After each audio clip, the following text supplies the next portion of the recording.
Welcome to Texas Probate Made Simple under the KISS principle. Welcome back to Texas Probate Made Simple with G. Riley Hetherington.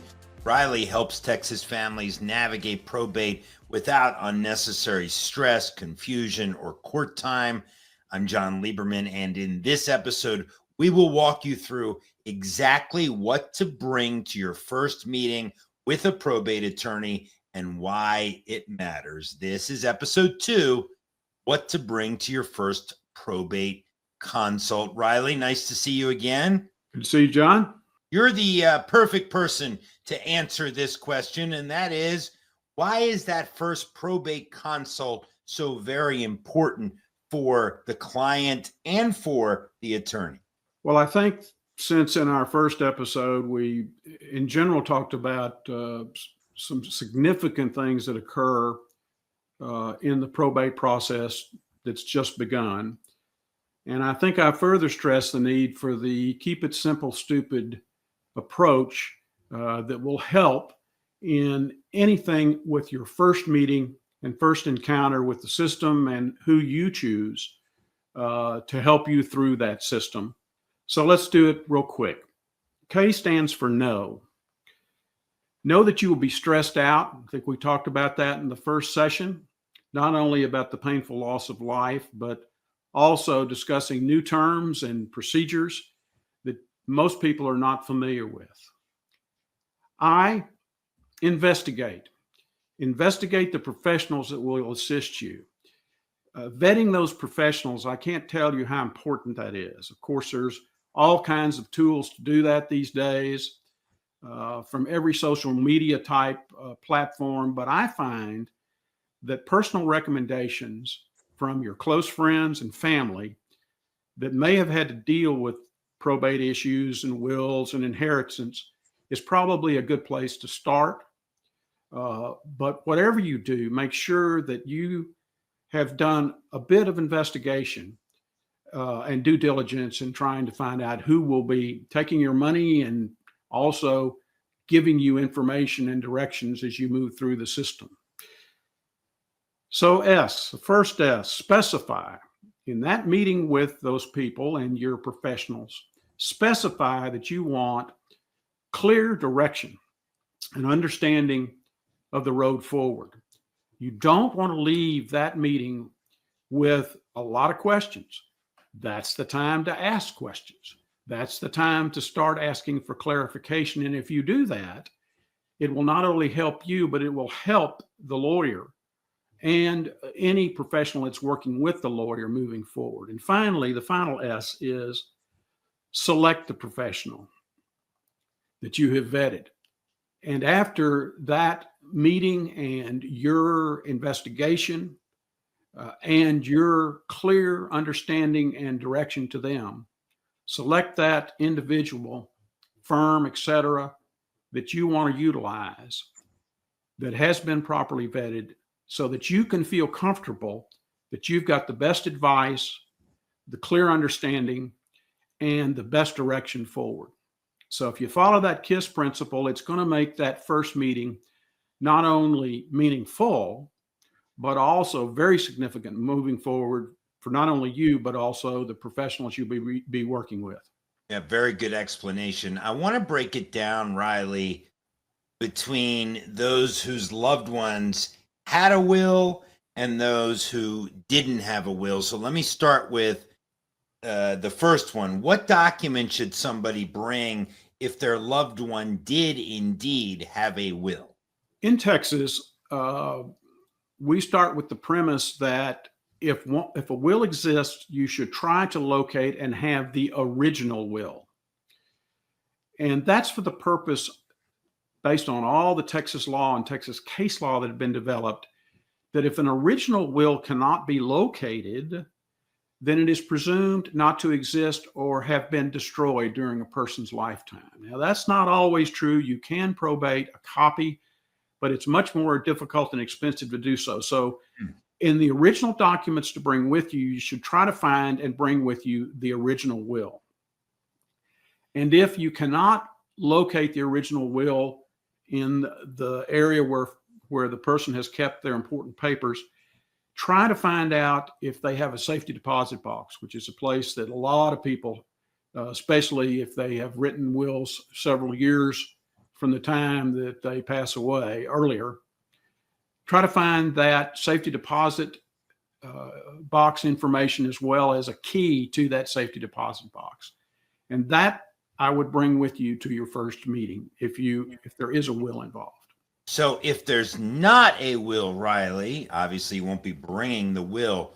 What can people bring? What should they bring if there is not a will? Okay, so if there's no will readily available, then as I've indicated, Texas law presumes that there isn't a will. Sometimes the wills turn up. And so what you need to be able to demonstrate if there is no will, or if there is that due diligence has been used to try to locate a will. So I always suggest a couple of things. I suggest people to take photos on their phone of the area within a house or a business or wherever where that person normally keeps his or hers important papers. Just make pictures of it. So if you have to show it to a court or explain it, you've basically demonstrated here's where we've looked, and that's why we couldn't find it. And additionally, try to make a list of any persons and identify those persons in the list with phone number and contact info that would have knowledge of where important papers are kept.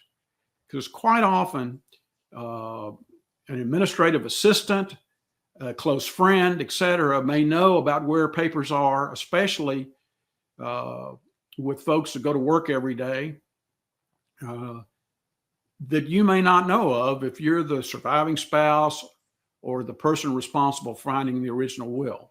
So you want to make sure that the lawyer and you have that information so that they can follow up and at least ask those questions about and to the right people where the will might have been.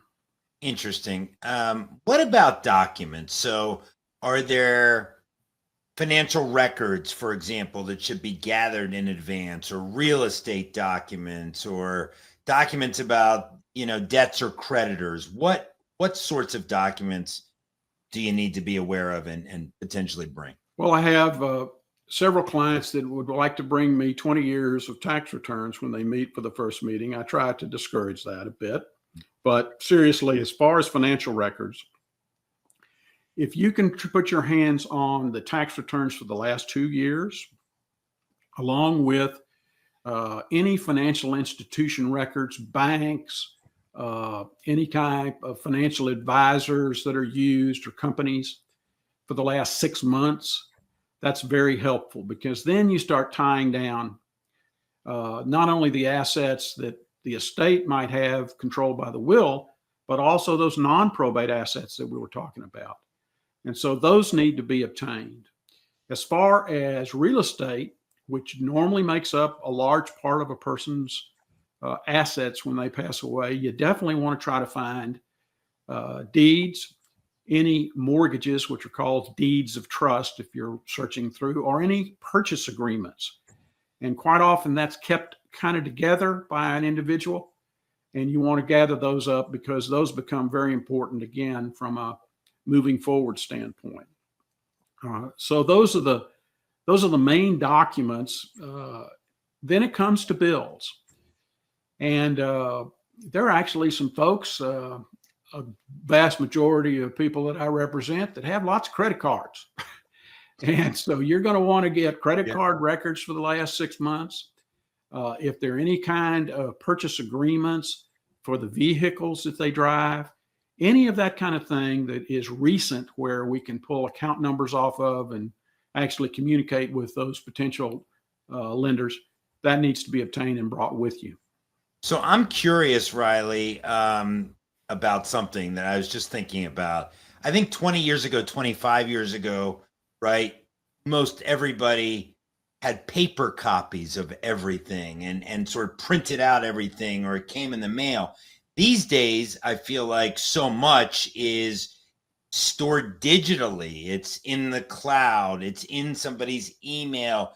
Is that making it more challenging for the families that you deal with if they have to try and get these things electronically through a deceased family member's email account or something like that? Or conversely, is it easier because, things are electronic now? Just curious. Well, let me first start out by telling you that my children definitely believe that I still write on stone tablets, but we're past that point. Yeah. And this is a real issue.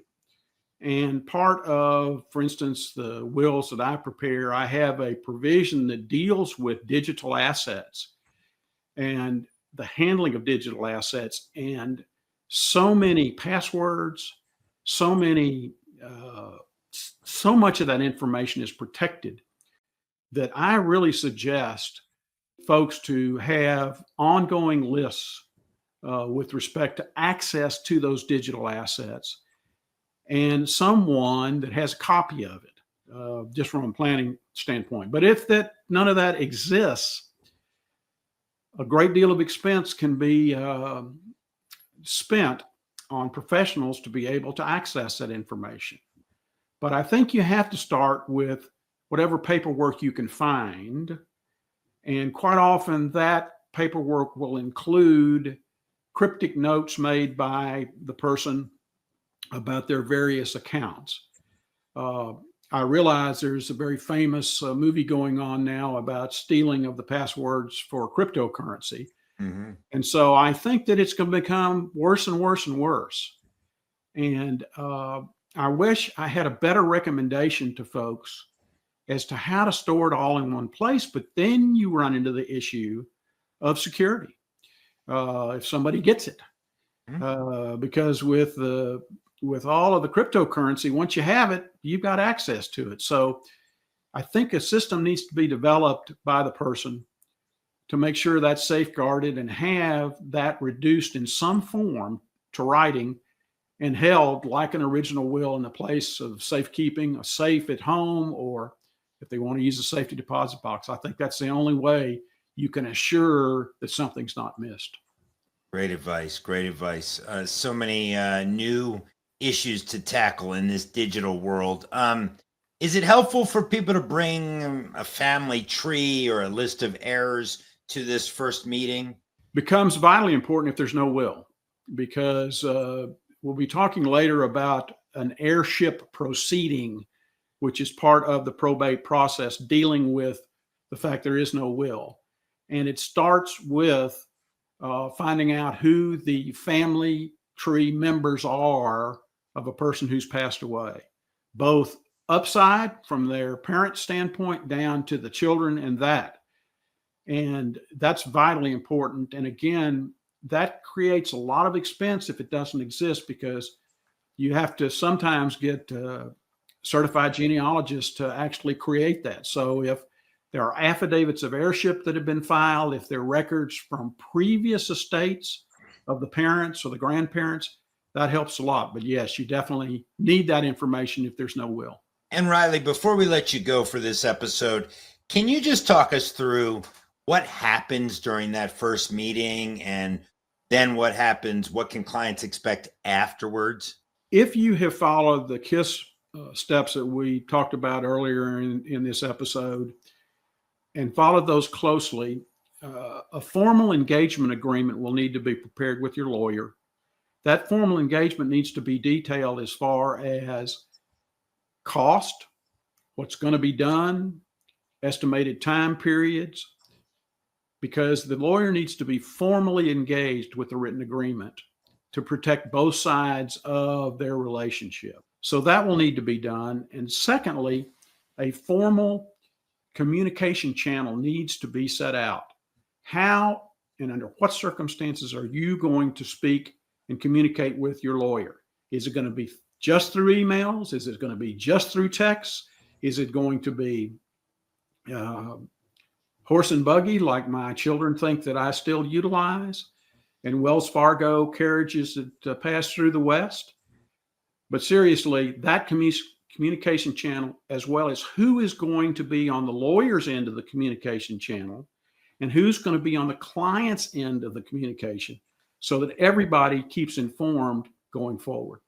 Good advice. Riley, thank you so much for your time. Very interesting and very informative. And thank you all for listening to today's episode of Texas Probate Made Simple with G. Riley Hetherington. If you need help getting started with probate, you can visit hetheringtonlaw.com right now for checklists and resources, and of course, to book a consultation with Riley. And as always, don't forget to like, leave a review, and subscribe so you don't miss the next episode. We'll see you next time. Thanks for watching. Be sure to hit that like and subscribe button and leave us a review in the comments.